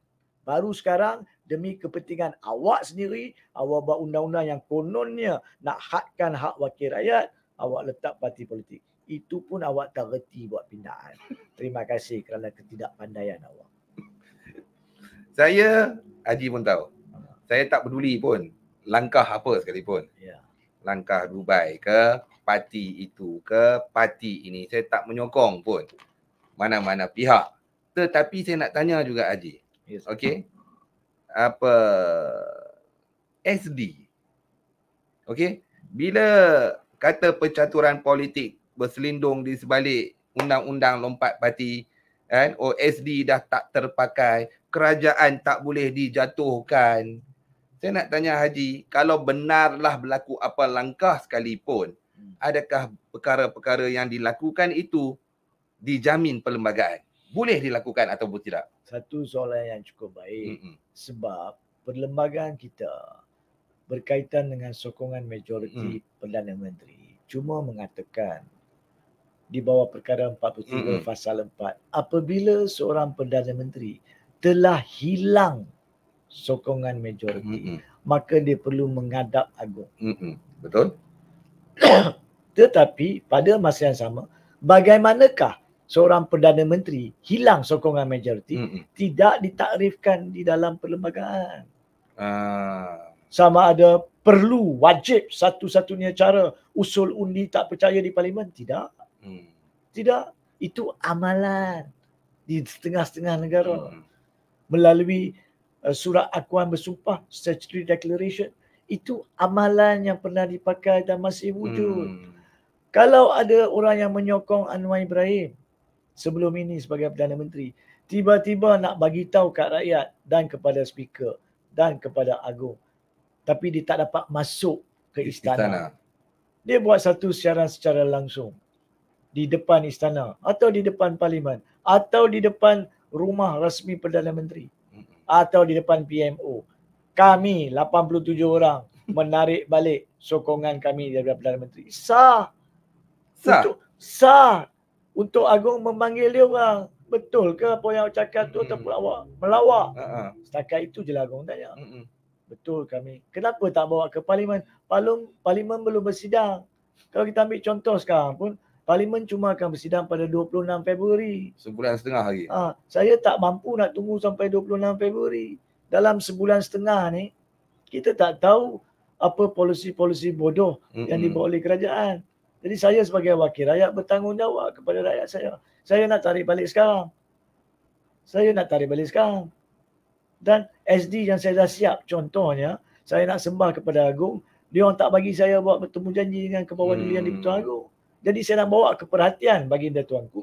Saya buatlah secara langsung yang ditayang oleh Al Jazeera, CNN, Channel Asia. Sebab TV3 pun tak mau tunjuk. Kan? So, macam-macam cara yang pada hemah. Itu perkataan dia, pada hemah. Hemah bukannya maksud pasti. Pandangan baginda tuanku. So, baginda tuanku tengah bersantapan petang pada hari tersebut. Dan dia nampak secara langsung. 87 orang. Ini something serious. So, baginda tuanku mengeluarkan titah melalui wakil istana menghadap tuanku. Betul ke apa yang awak ucapkan? Betul tuanku. Kenapa tak buat usul ni tak percaya? Macam saya cakap tadi. 26 Februari baru bersidang tuanku. Lambat lagi. Kenapa tak datang jumpa saya? Dia orang tak bagi masuk. Tak dapat appointment. Ini cara kami bawa. So baginda tuanku dalam hemah dia mendapati 100 berapa tolak 87 tinggal tak sampai 60. Tak ada majoriti. Dia kemudian boleh memaklumkan kepada pejabat Perdana Menteri tolong menghadap. Walaupun sepatutnya Perdana Menteri sendiri kalau dia berintegriti, kalau ada siaran secara langsung ataupun kenyataan yang dia sendiri tahu orang dah tarik balik, tak perlu siaran secara langsung pun. Dia patut seperti mana yang berlaku pada 24 Februari 2020 apabila seorang Perdana Menteri yang ketujuh telah pada jam 1 tengah hari menghadap ke bawah Duli Yang di-Pertuan Agong meletak jawatan kerana dia sudah hilang majoriti akibat daripada pengkhianatan ahli parti mereka beliau sendiri. Itulah tindakan seorang Perdana Menteri yang berjiwa besar dan mematuhi keluhuran perlembagaan. Sebab perkara 43.4 mengatakan kalau Perdana Menteri telah hilang majoriti, dia wajib menghadap tuanku untuk dua pilihan. Satu, terus meletak jawatan, atau jika dia rasa kan dia nak try minta pembubaran parlimen untuk PRU balik, dia boleh minta. Tapi kalau Agong tolak permintaan PRU, maka automatically permintaan yang ditolak itu menjadi peletakan jawatan. Tapi dia kena menghadap secara profesional, secara integriti, secara keperluan perlembagaan. So kalau dia tak jumpa, Agong masih boleh memanggilnya kalau dah siaran secara langsung. Dan berlakulah apa yang perlu berlaku. Jadi isu SD atau isu siaran secara langsung ataupun ketuk gendang di depan istana, itu adalah cara dan gaya untuk menarik perhatian. Maksudnya pukul gendang ke? Wallahualam. Kalau ada 118 yang dikabarkan, kononnya depa pergi beratok pukul gendang, tak tong dekat pintu tu. Mungkin pada awal pihak polis akan tahan kerana membuat ganggu gugat di hadapan istana. Tapi faham kan maksudnya? Tidak ada formula yang ditetapkan di bawah perlembagaan atau undang-undang. Tidak dihalang di bawah undang-undang lompat parti. Undang-undang lompat parti tu tiada kaitan pun dengan isu sokongan majoriti. Okey, tidak ada dalam untuk menjatuhkan tidak menjadi kesalahan. Tidak. Dengar kalau nak buat kesalahan, maka buatlah pindaan dengan betul, dengan tepat, dengan bijak. Jangan buat lain tapi cakap lain. Jadi pokoknya di sini balik kepada soalan tadi. Tidak ada formula yang ditetapkan di bawah perlembagaan. Kalau nak bagi sokongan, ini je cara dia. Kalau nak tarik balik sokongan, ini je cara dia. Cara lain tak boleh. Tak ada. Percayalah, tak ada. Jadi sesiapa yang bercakap benda tu, semestinya lah tak baca perlembagaan. Dan yang kedua, tak faham pun perlembagaan. Dan sebab tak faham lah mereka dilantik jadi menteri. Saya kena nyatakan dengan jelas. Sebab ramai, bila anda bercakap sebagai menteri, anda tidak boleh meletakkan rakyat dalam kecelaruan. Rukun negara mengatakan keluhuran perlembagaan, kedaulatan undang-undang. Di kerusi menteri, pegawai kerajaan, anda wajib memberitahu perkara yang betul. Kalau awak tak tahu, duduk diam-diam. Kalau nak buka mulut, jangan tipu. Jangan cakap benda yang awak sendiri tahu palsu. Itu menjahanamkan sistem tadbir urus negara. Menteri tidak boleh menyalahgunakan kedudukan untuk kelirukan rakyat tentang perlembagaan dan undang-undang. Sepatutnya seorang menteri atau timbalan menteri ataupun penjawat-penjawat awam, kalau dia tak tahu isu undang-undang, dia akan kata saya minta maaf, saya kena semak dulu dengan penasihat undang-undang negeri, dengan pejabat peguam negara, dengan penasihat kementerian. Itu cara dia. Ini awak sendiri tanpa baca pun, saya nak tanyalah Timbalan Perdana Menteri yang membuat ungkapan kata adanya akta undang-undang anti lompat parti Ashraf. Dia orang baca tak aturan 49A? Baca tak perkara 49A, perkara 160 dan perkara 43 pasal 2 dan pasal 4? Baca tak secara peribadi? Dan kalau baca, faham tak? Itu lepas dua. Saya baru teringat. Ahmad Mazlan pun ada buat kenyataan. Oh, sekarang ni dah terikat dengan undang-undang parti, perlembagaan parti. Jadi saya tak nak sentuh bab Ahmad Mazlan tu. Daripada dulu sampai sekarang kita tahu dia tak cerdik. Dah, 3.85 CGPA. Dia cerdik. Jangan cakap dia tak cerdik. Tapi balik pada isu ni, bagi saya, jangan menyelewengkan. Awak kalau buat kenyataan seleweng, awak sebenarnya memungkiri, mencabuli rukun negara. Keluhuran perlembagaan awak tolak tepi. Kedaulatan undang-undang awak cabuli. Macam mana awak nak suruh rakyat ikut rukun negara? So ini perkara yang bagi saya serius, dan ambillah pendapat peguam, penasihat negeri, penasihat kerajaan. Walau apa pun, jika anda berpendapat pahaman awak itu betul, maka biar mahkamah buat keputusan. Pahaman awak tidak menjadi undang-undang. Yang menjadi undang-undang adalah apa yang tercatat dalam undang-undang seperti mana yang ditakrifkan oleh mahkamah, bukan oleh awak. Jadi sebelum saya pergi soalan terakhir pada Haji, saya nak nasihat boleh Haji? Silakan. Kepada pemimpin negara yang takut pada bayang sendiri, takut kerajaan jatuh, kemudian melemparkan persepsi yang dibawa oleh penyokong-penyokong anda. Oh, ini tak boleh dihalang. Sekarang ni kena tunggu sampai PRU 16 baru boleh tukar kerajaan. Bohong, bohong dan bohong belaka. Seperti mana yang diberi kupasan yang paling mudah faham oleh Tuan Haji Hanif Katri. Saya ingat budak sekolah pun faham. Bukan kata SD. Ini saya nak nasihat kepada pula ahli-ahli Parlimen Pembangkang. Bukan kata SD saja. Anda boleh beratur ramai-ramai. Tak payah duk riuh rendah. Kalau ada berapa nombor? 118. Beraturlah 118. Macam Tuan Haji kata. Boleh buat live lagi. Buat live. Tunjuk. Cakap kami semua sudah hilang keyakinan kepada Perdana Menteri. Itu pun boleh. Kalau rasa tak nak, Tuan Haji kata kalau TV3 pun tak apa. Saya ada. Saya volunteer. Inspirasi Channel volunteer. Kalau benar dah ada 118, 128, mas pakat ramai-ramai beratur. Duduk dan buat kenyataan rasmi daripada sekarang ini. Ini saya cakap untuk dua-dua pihak. Duk kelentong ada nombor 120, cerita 130. Dua-dua pihak rakyat dah semak. Tolonglah. Cukuplah. Kalau ada nombor buat cara betul. Betul. Tak nak pergi istana. Tuan Haji cakap istana tutup pintu. Tak apa. Buat live. Jadi banyak cara yang dihalal. Dijamin perlembagaan. Bukannya tak boleh. Seperti mana kata penyokong-penyokong kerajaan. Haji. Bukan saja soal kalau benar wujud.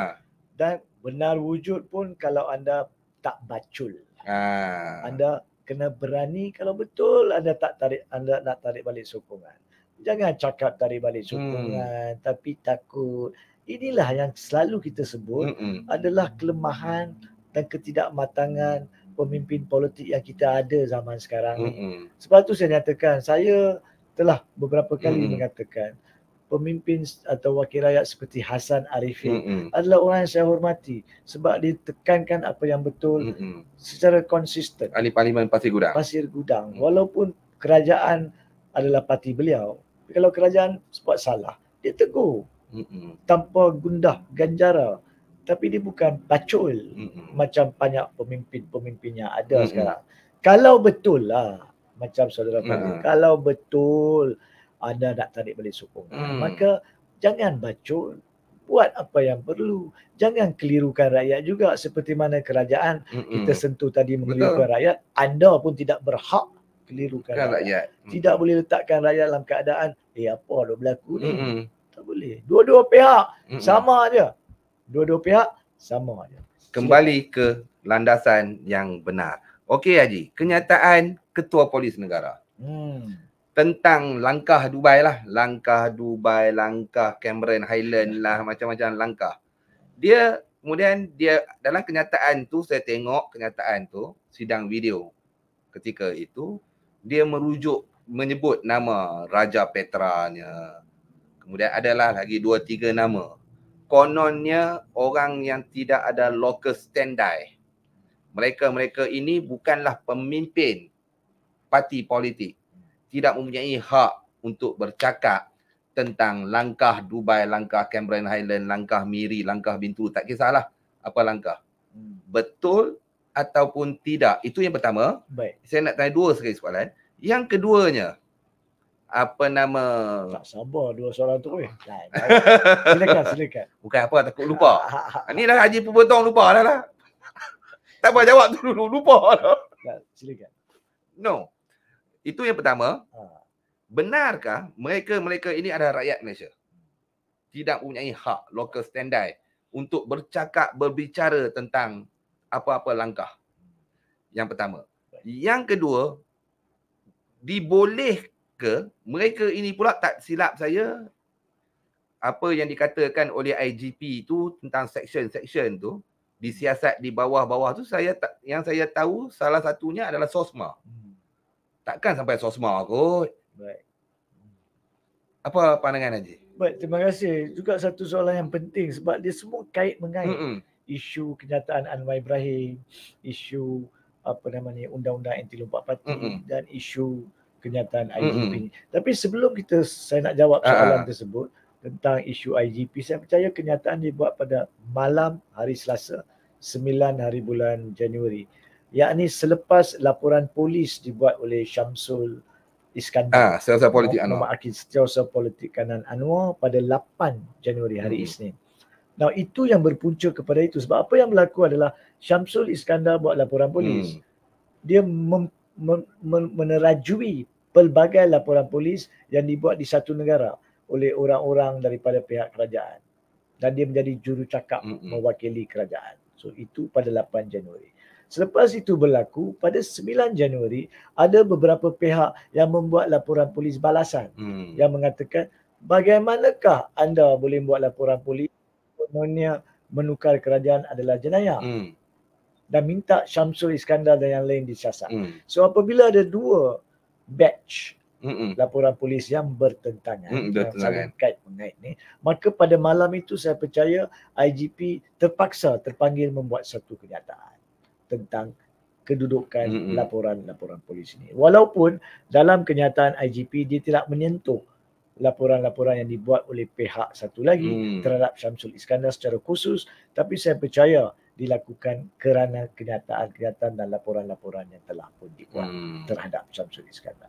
Baik, pertama sekali, kenyataan Ketua Polis Negara tersebut bukannya semuanya salah. Tapi memang bukan 100% betul. Apa maksud saya? Now, di bawah SOSMA atau secara khusus di bawah kanun keseksaan, SOSMA ni satu peruntukan yang membolehkan ianya digunakan terhadap mana-mana jenayah tertentu. SOSMA tidak menjadikannya jenayah. Yang menjadikan jenayahnya adalah kanun keseksaan. Tapi SOSMA adalah kanun yang membolehkan proses lain, siasatan, tahanan, tanpa jaminan, cara perbicaraan, itu di bawah SOSMA. Itu kena faham juga. Jadi kesalahan ni adalah di bawah Seksyen 124 yang disentuh oleh Ketua Polis Negara. Secara khusus saya percaya 124B for Bangkok, C for China. Now, apakah dia B dengan C ni? Apa yang dikatakan oleh IGP adalah siasatan di bawah kedua-dua seksyen ni bagi tujuan acts detrimental to the parliamentary democracy. Bermaksud tindakan yang bersalahan dengan demokrasi berparlimen. Jadi mana-mana tindakan yang dibuat oleh sesiapa yang menggugat perjalanan biasa demokrasi berparlimen adalah jenayah. Yang pertama di bawah B, kalau menggugat. Yang kedua, jika ada percubaan yang masih baru start nak prepare, belum dibuat. Jadi cubaan pun jadi jenayah. Yang B hukuman dia maksimum 20 tahun, yang C 15 tahun maksimum. Tetapi apakah dia tindakan yang dianggap sebagai mengganggu perjalanan biasa demokrasi parlimen?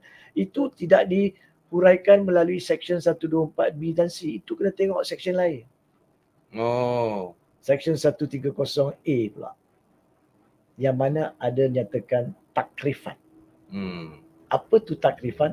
Acts detrimental to parliamentary democracy. Tindakan yang bercanggahan, berlanggaran dengan demokrasi berparlimen. Dan ditakrifkan di situ tindakan-tindakan yang mempunyai isu violence, keganasan and unconstitutional, yakni keganasan dan tidak berperlembagaan. So kalau tindakan yang dibuat tu keganasan, contohnya huru-hara, lintang pukang dibakar kementerian-kementerian tertentu, bawa pistol tengah jalan letak kat kepala wakil rakyat, suruh tarik balik sokongan, bawa pedang pergi letak haiwan di hadapan rumah wakil-wakil rakyat. Macam yang berlaku di Papua ni begini. Ataupun negara-negara yang lebih maju dari Malaysia. Atau apa-apa keganasan. Saya minta maaf bila saya nak huraikan benda ni Saudara Fazli dan para penonton, saya perlu huraikan dengan contoh. Bukan maksudnya saya bagi cadangan. Betul. Bukan maksudnya kami bagi cadangan. Ini salah dari segi jenayah. Kalau melibatkan keganasan. Ataupun tidak mengikut perlembagaan. Ya. Maksudnya ahli Dewan Rakyat nak pergi parlimen ataupun kerajaan nak pergi buat mesyuarat kabinet. Dia pergi halang, tak bagi orang pergi mesyuarat kabinet.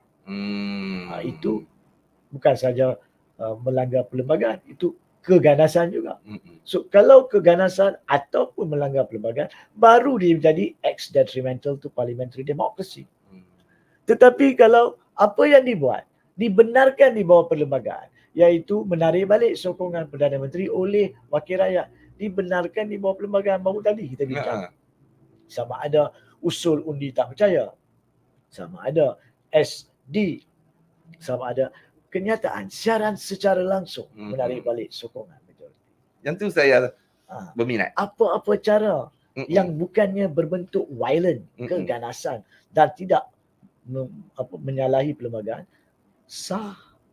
So di sini untuk Syamsul Iskandar dalam kenyataan dia, saya percaya satu video yang saya lihat 9 minit 27 saat, Syamsul Iskandar mengatakan kesalahan di bawah perkara 124C dan B.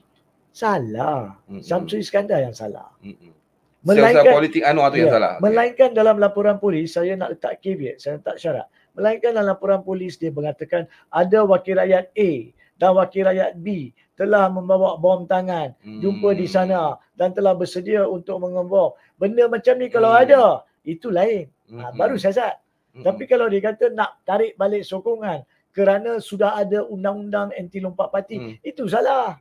Itu dia salah. Undang-undang anti lompat parti tak menghalang. Kalau menghalang pun itu untuk mahkamah takrifkan. Bukan menjadi violent. Bukan menjadi melanggar perlembagaan lagi. So, kesalahan ataupun aduan yang dibuat daripada apa yang saya faham menurut kenyataan Syamsul Iskandar. Kalau berbeza, Syamsul Iskandar boleh tunjuklah laporan polis dia. Sebab apa yang dia baca, apa yang dia cakap 9 minit 27 saat tu, dalam pahaman saya dia cuma mengatakan menarik balik sokongan, dalam pahaman dia melanggar Seksyen 124B dan C. Itu minta maaf dangkal. Itu tak menjadi kesalahan jenayah. Menarik balik sokongan bukannya kesalahan jenayah. Wahai Syamsul Iskandar, tolonglah faham. Kalau anda tak faham, macam mana anda boleh nasihat dan mengelirukan rakyat? It must be, there must be an element of violence or unconstitutionality. Ada tak dalam laporan anda violence or unconstitutionality? Kalau tak ada, dia bukan jenayah. Tapi pada masa yang sama, balik kepada soalan utama, IGP. Kenyataan IGP sebahagiannya yang saya tengok secara video, lebih kurang 6 minit lebih. Bahagian pertamanya betul. Sebab IGP mengatakan menjatuhkan kerajaan atau menarik balik sokongan adalah perkara yang boleh dilakukan oleh wakil rakyat untuk mereka lakukan. Pernah berlaku dia menyentuh dan betul dua contoh dia sentuh. Iaitu masa mana ditarik balik sokongan kepada Tun Dr. Mahathir, dan satu lagi apabila ditarik balik sokongan terhadap Tan Sri Muhyiddin Yassin. Walaupun dia tak sebut, tapi kita tahu dia rujuk benda tu. Tarik balik sokongan boleh. Dia tak sentuh pun undang-undang anti lompat parti sebab dia tahu itu salah. Ya. Jadi, tapi apa yang dicakap kemudian itu ada yang tidak tepat. Tapi tidak salah sepenuhnya. Dia mengatakan bahawa yang menjadi masalah di sini adalah sejak 10 hari lalu, iaitu 10 hari sebelum kenyataan dia pada 9 Januari, iaitu 30-31 Disember lah. Diwar-warkan oleh pelbagai portal orang-orang luar, kononnya kerajaan dijatuhkan. Tapi itu bukan hak orang-orang luar, portal ataupun cyber trooper. Itu adalah hak istimewa wakil rakyat. So mereka tak ada local standard, di situ dia salah. Bukan mereka nak tarik balik sokongan. Bagi saya, mereka membincangkan tentang penarikan balik sokongan. Dan perbincangan ini bermula sejak bila? Bermula kerana apa? Bermula kerana JCOM yang membuat kenyataan. Wujudnya langkah Dubai. Kerana Zahid Hamidi yang membuat pengesahan. Adanya langkah Dubai. So bukankah hak rakyat untuk berbincang? Betul ke? Ada atau tidak? Ni saya bukan nak mendalami. Betul. Saya pun tak tahu apa yang 3 orang cyber trooper dan RPK bercakap. Dan saya tak boleh tahu pun. Tapi kalau mereka cuma berbincang dan mencadangkan mungkin betul, mungkin tak betul, siapa di belakang. Itu perbincangan yang berpunca daripada wakil rakyat, Zahid Hamidi. Yang berpunca daripada agensi kerajaan, JCOM. Tapi itu untuk mereka bangkitkanlah sebagai pembelaan melalui peguam-peguam mereka. Itu hak mereka. Jadi kalau nak siasat, bukan di bawah 124B atau C. Siasatan itu paling tinggi pun bagi saya adalah di bawah Seksyen 499 Kanun Keseksaan. Iaitu kalau dikatakan tak wujud kejatuhan langkah Dubai ni, tak wujud ataupun tidak wujud langkah untuk menjatuhkan sokongan Perdana Menteri, maka itu menjadi fitnah. Nak siasat di bawah fitnah jenayah, siasatlah. Tapi saya yakin kalau disiasat di bawah fitnah jenayah, bila keterangan diambil daripada 3 orang blogger, siapa nama ni? Papa Gomo, Cikgu Bat, Parpukari ni, kalau diambil kenyataan daripada mereka, mungkin mereka mengatakan kami berbincang apa yang telah pun dinyatakan oleh Zahid Hamidi, oleh JCOM. Kalau itu palsu, mereka lah yang mazhabul fitnah. Kami mana tahu, kami memarahin. Mungkin dia jawab macam tu, wallahualam. Saya tak tahu, itu antara pihak polis yang menyiasat dan pihak tiga orang tersebut melalui peguam mereka untuk tentukan. Tapi kalau IGP bermaksudkan siasatan di bawah Seksyen 124B dan C Kanun Keseksaan yang boleh dibicarakan di bawah SOSMA, diguna pakai berkaitan isu langkah Sheraton oleh ketiga-tiga orang ni, itu dia. Alhamdulillah. Ramai yang rasa agak dangkal kat situ. Tapi pada masa yang berat sama, macam tu. Tapi Saudara Fazli, pada masa yang sama, walaupun dia salah berkaitan SOSMA tersebut, dia tak salah untuk mencadangkan siasatan berkaitan kesalahan jenayah lain seperti yang sentuh 499. Itu untuk pihak polis tentukan. Jadi jangan kita kata IGP salah terus.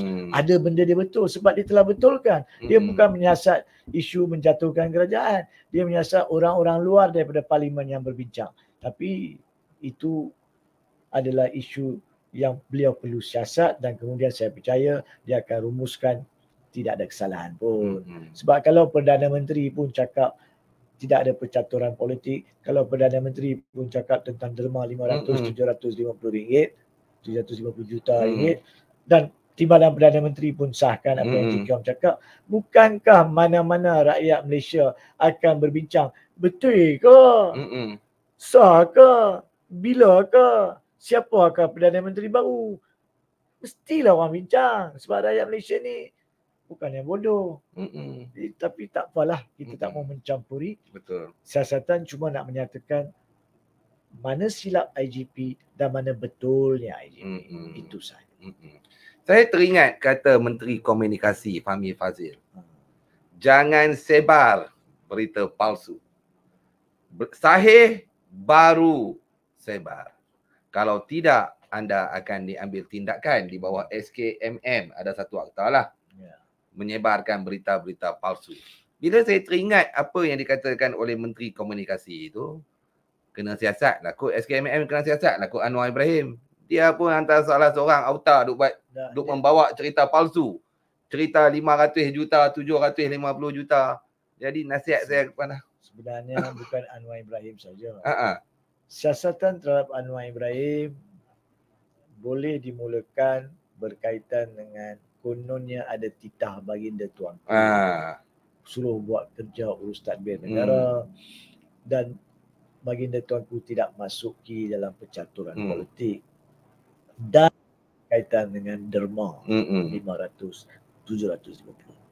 Ia dalam ayat derma dia kata seandainya ada derma dibuat. Kononnya nak cover lah. Tapi sebagai Perdana Menteri macam mana you nak timbulkan perkara ini. So itu boleh disiasat kerana cuba memfitnah. Begitu juga boleh siasat JKOM, timbalan ketua pengarah JKOM tersebut, kerana dia yang mencadangkan wujudnya langkah Dubai. Jika langkah Dubai tak wujud, siasat dia. Dan begitu juga Zahid Hamidi yang mengesahkan ada langkah Dubai. Siasat Zahid Hamidi. Dan begitu juga dengan Syamsul Iskandar kerana menjatuhkan sokongan kerajaan, menjatuhkan atau menarik balik sokongan majoriti daripada Perdana Menteri, bukannya salah. So untuk membuat laporan polis, benda yang salah, benda yang bukan salah, dituduh salah dan kemudian menyebarkan kepada rakyat melalui kenyataan media adalah satu fitnah. Boleh disiasat dari sudut itu. Sebab seperti mana-mana kerajaan tidak mahu rakyat menabur fitnah, rakyat tidak boleh terima kerajaan yang menabur fitnah. Itu yang tepat, Haji. Itu rakyat yang tidak boleh terima. Jadi saya pun tertunggu-tunggu kod-kod lah selepas ini, kan? Perdana Menteri bagi saya perlu disiasat. Dengan kenyataan 9 hari bulan Januari itu memang tak masuk di akal kerana ada percanggahan yang ketara. Selang 2 jam, kenyataan rasmi Perdana Menteri berbunyi lain, ada titah-titah tuanku lagi, ada cerita derma. Kenyataan rasmi Istana Negara pula totally lain. Jadi saya rasa bukan hanya rakyat saja tertakluk kepada undang-undang ataupun disiasat, tetapi dia juga wajib disiasat. Benarkah derma 500 juta berselindung di sebalik angka 500 juta tu? Jadi Fahmi Fadzil kena pergi bisik kat telinga Anwar Ibrahim. Tok, Tok, jangan kongsi berita yang tak sahih. Tapi sebaiknya Fahmi Fadzil membuat laporan polis terhadap Perdana Menteri dan pihak-pihak yang kita namakan bahawa mereka mungkin telah menyebar berita palsu ataupun berita yang berbau fitnah. Itu tanggungjawab seorang Menteri Komunikasi yang berwibawa. Silakan Saudara Fahmi Fadzil. Sebelum saya merangkumi, menutup cerita kita, nasihat sekali lagi kepada dua-dua pihak. Sebelah A, sebelah B. Yang sebelah A ni cukup-cukuplah duk jual fitnah ni sebagai makanan hari-hari untuk disebarkan kepada rakyat. Yang sebelah B pula pun cukup-cukuplah kalau ada numbers tu, beraturlah ramai-ramai. Tunjuk kelakian anda. Beratur. Saudara Fazli bawa gendang. Saya bawa kamera. Tak apa kalau TV3 tak mau cover, saya pergi cover. Untuk apa? Untuk buktikan yang anda benar-benar ada numbers. Cukup. Jangan main sandiwara sampai rakyat pun naik keliru. Belah sini pun rakyat kata pening. Belah sini pun duk fitnah tak habis-habis. Duk tabung orang tu ada nak biaya itu, biaya ini. Pening. Dan juga kepada pihak-pihak berkenaan. Siasatlah Perdana Menteri. Saya tak puas hati lagi. Saya ulang kali ketiga. Kena siasat. Kenyataan beliau bercanggah dengan kenyataan yang dikeluarkan oleh Istana Negara. Malah dia menyebut pula tentang seolah-olah 500-750 juta ni untuk diderma.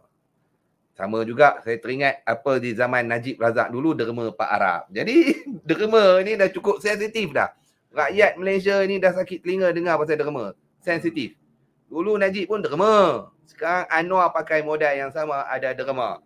500 ke 750 juta. Siasat. Jangan tak siasat kerana undang-undang di Malaysia tidak ada 2 darjat. Rakyat yang miskin sampailah ke kaya. Daripada pemimpin kecil sampailah pemimpin besar. Undang-undang, tetap undang-undang, rule of law. Haji, penutup kata daripada Haji. 1259 daripada tadi tak lari duk tunggu apa yang kita nak perbincangkan. Sebelum Haji Rungkai penutup, saya nak tambah 20 hari bulan Januari promo. 20 hari bulan Januari 2024 hari Sabtu, Minggu Negarawan tahun 2024 akan membuka tirainya. Hari Sabtu jam 12 tengah hari. Jadi kepada anda semua tu, di bawah tu ada tulis jemput hadir mendengar tajuk yang cukup hebat. Iktibar genap 150 tahun sempena Perjanjian Pangkor. Google, baca balik Perjanjian Pangkor. Cukup menarik. Seperti biasa, Minggu Negarawan, Tun Dr. Mahathir akan mengupas dan Tuan Haji Hanif Khatri juga akan ada di sana sebagai pengulas di sana. Jadi pada anda semua, cepat-cepat daftarkan diri. Ada nombor di bawah itu. WhatsApp segera kerana tempat terhad. Jumpa anda 20 hari bulan Januari nanti. Silakan Haji.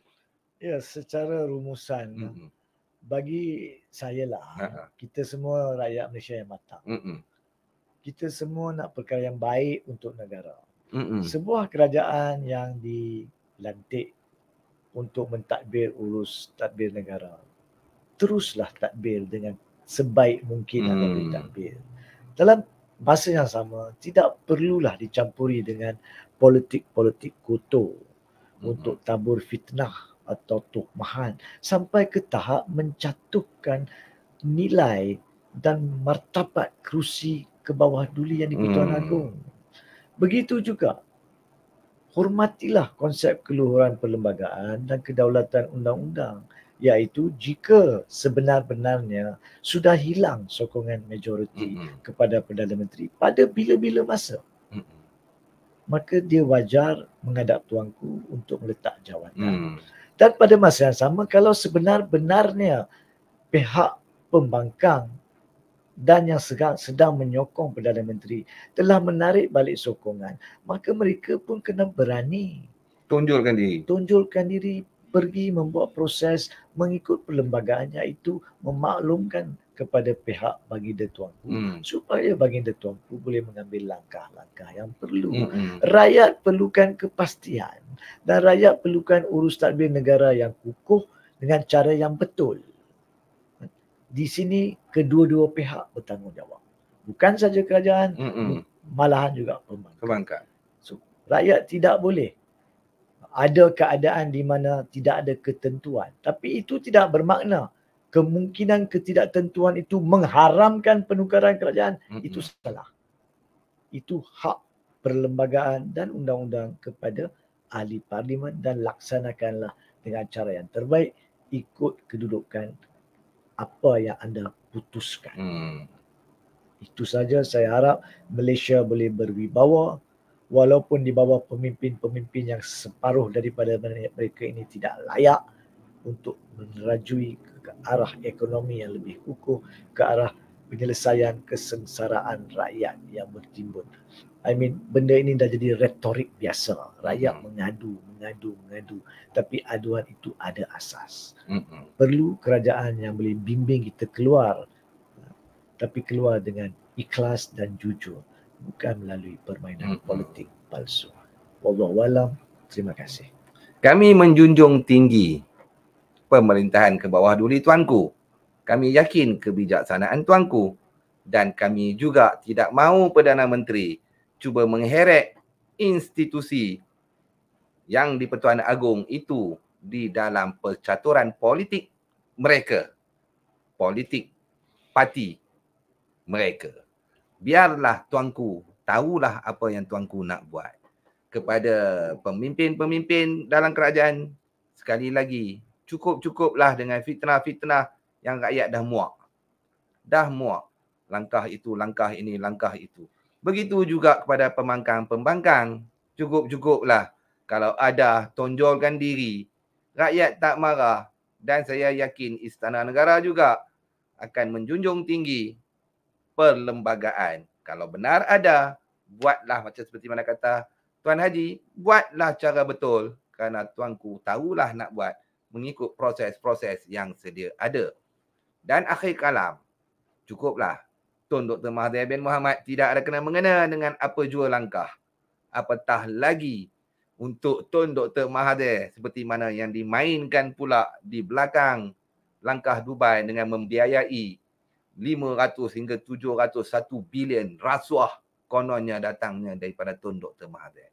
Ingatlah, fitnah itu adalah satu dosa yang cukup besar. Akhir kalam daripada saya, terima kasih di atas perhatian anda semua yang cukup hebat di YouTube channel Inspirasi Channel, dan juga kepada Tuan Haji, terima kasih banyak-banyak kerana sentiasa meluangkan masa. Tak pernah tolak. Inilah Tuan Haji Hanif Khatri, kerana itulah tanggungjawab beliau. Beliau nak bagi rakyat kita semua faham tentang selok belok undang-undang dan juga perlembagaan. Akhir kalam daripada saya, jumpa Tuan Haji Hanif Khatri dan juga jumpa Tun Dr. Mahathir bin Mohamad 20 Januari ini di Auditorium Yayasan Kepimpinan Perdana Putrajaya jam 12 tengah hari. Mohon ampun dan maaf jikalau ada tersalah bahasa, terkasar kata yang mencuit hati dan perasaan anda semua. Daripada saya, mohon ampun dan maaf. Assalamualaikum warahmatullahi taala wabarakatuh. Waalaikumsalam.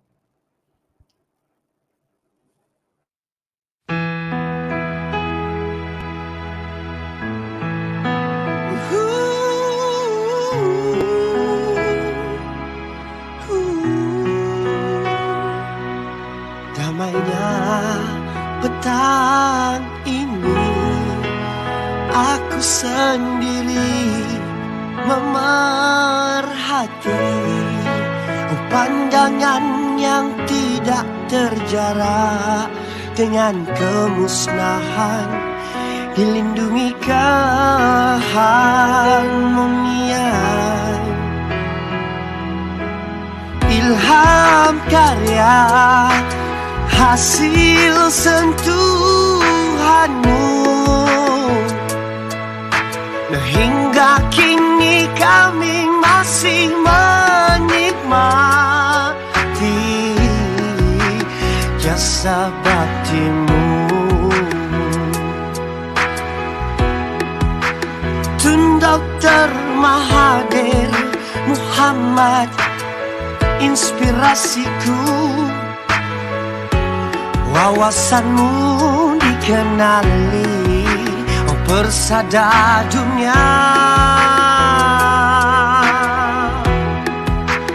Besar sungguh pengorbananmu kepada kami, hingga kini kami masih tersayang